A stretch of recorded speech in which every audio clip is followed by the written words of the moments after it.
पर दुख इस बात का था कि 3 मौके थे as a constitutional head of the state जहां पे उनको शामिल किया जा सकता था पर उनको शामिल होने नहीं दिया। देश के नए पार्लियामेंट में घुसपैठिए तो घुस आए पर हमारी राष्ट्रपति को आने का मौका नहीं मिला। पूरा स्पीच मैंने सुना भी, पढ़ा भी, 3 बार हिंदी में भी पढ़ा, इंग्लिश में भी पढ़ा, पर कहीं भी 2 शब्दों का इस्तेमाल नहीं हुआ। वो 2 शब्द क्या थे? एम्प्लॉयमेंट और दूसरा जो शब्द था महंगाई। और मेरे कान में वो 2014 के जो स्लोगन था, बहुत हुई महंगाई की मार, बहुत हुई महंगाई की मार, बार बार कानों में गूंज रहा था। श्रीमती प्रियंका चतुर्वेदी जी, 5 मिनट। शायद दिन की, हाँ आखिरी वक्ता हूँ शायद दिन की, तो आप थोड़ा जेनरोसिटी दिखाएंगे।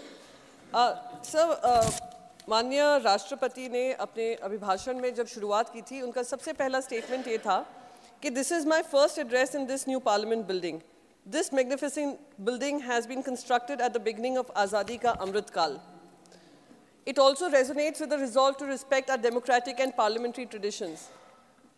खुशी की बात थी, पर दुख इस बात का था कि 3 मौके थे as a constitutional head of the state जहां पे उनको शामिल किया जा सकता था पर उनको शामिल होने नहीं दिया। आप देखिए, देश के नए पार्लियामेंट में घुसपैठिए तो घुस आए पर हमारी राष्ट्रपति को आने का मौका नहीं मिला।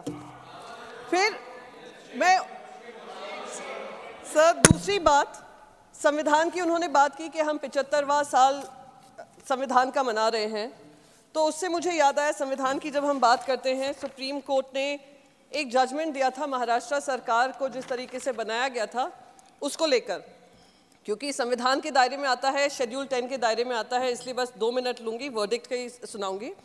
The governor's decision to call for a floor test on 28 June 2002 was illegal. ये गवर्नर साहब का रोल है, उसके बारे में बात कर रहे हैं। The communication of the governor dated 30th June 2022 calling Mr. Eknath Shinde to take oath as the chief minister is unconstitutional and ought to be set aside. ये क्योंकि संविधान का 75वां साल है, हमारी राष्ट्रपति ने उसके बारे में बोला है, इसलिए मैं बस उस पर बताना चाह रही थी। पूरा स्पीच मैंने सुना भी, पढ़ा भी, 3 बार हिंदी में भी पढ़ा, इंग्लिश में भी पढ़ा, पर कहीं भी 2 शब्दों का इस्तेमाल नहीं हुआ। वो 2 शब्द क्या थे?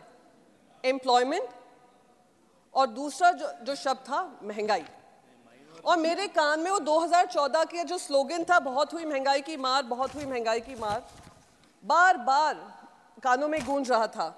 2024 में बैठे हैं, जिन्होंने महंगाई खत्म करने की बात की थी, उन्होंने आमदनी अठन्नी खर्चा रुपया कर दिया है। क्योंकि ये अभिभाषण जो था माननीय राष्ट्रपति का सरकार से ही आता है, सरकार अपनी उपलब्धियां बताती है और सरकार के जो भी मंत्रालय हैं वो अपने इनपुट्स बताते हैं।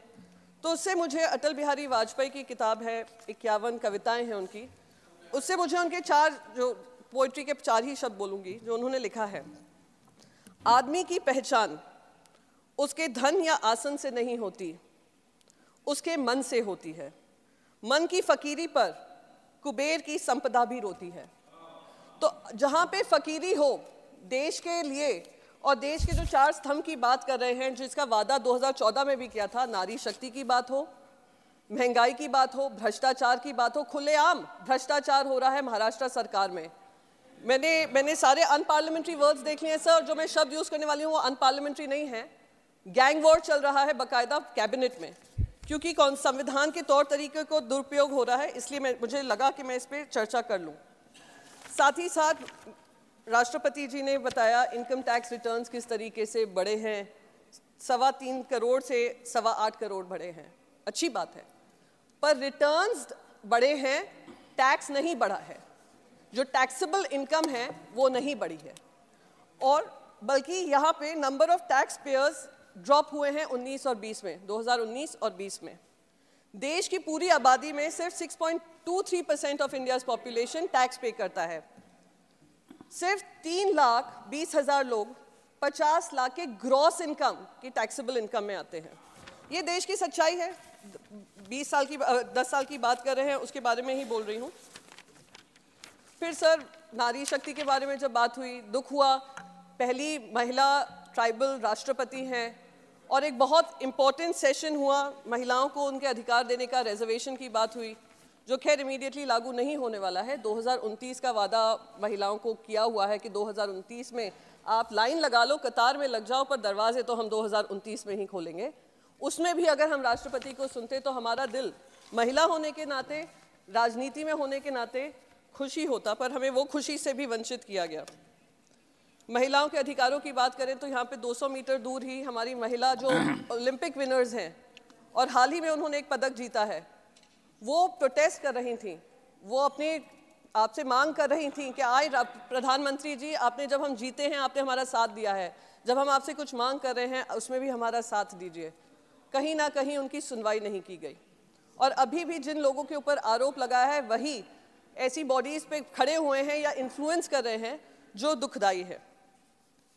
क्राइम्स अगेंस्ट वुमेन, फौजिया जी ने बाकायदा बताया किस तरीके से उसके आंकड़े बढ़े हैं, तो मैं ज़्यादा आंकड़ों पे नहीं जाऊंगी। फार्मर सुसाइड, किसानों की बात की गई, अन्नदाता के जितने केसेस सामने आते हैं सुसाइड को लेकर प्रतिदिन, और ये मेरा डेटा नहीं है, अगर कहेंगे स्पष्टीकरण भी दे दूंगी सर। बस एक लास्ट कंक्लूड ही कर रही हूँ। 30 किसान अपनी आत्महत्या करते हैं आए दिन, हर रोज 30 किसान करते हैं। आमदनी दुगनी करने की बात की थी, दुगनी तो दूर, वो अपनी जान की बाजी लगाते हैं और खेती करते हैं। जो फार्मर डिस्ट्रेस हमने देखा, रूरल डिस्ट्रेस देखा, जहाँ आई थिंक राष्ट्रपति जी कह रही थी कि लेबर फोर्स पार्टिसिपेशन भी महिला का बड़ा है, वो रूरल डिस्ट्रेस के कारण बड़ा है। और यही देश का दुर्भाग्य है कि आज 10 साल इनकी सरकार रही और वही 4 नारे फिर से गूंजे जा रहे हैं, जिन 4 नारों को पूरा करने का काम 2014 में प्रधानमंत्री नरेंद्र मोदी जी ने किया। इन्हीं शब्दों से मैं अपना स्पीच खत्म करती हूँ sir. Thank you so much. Thank you.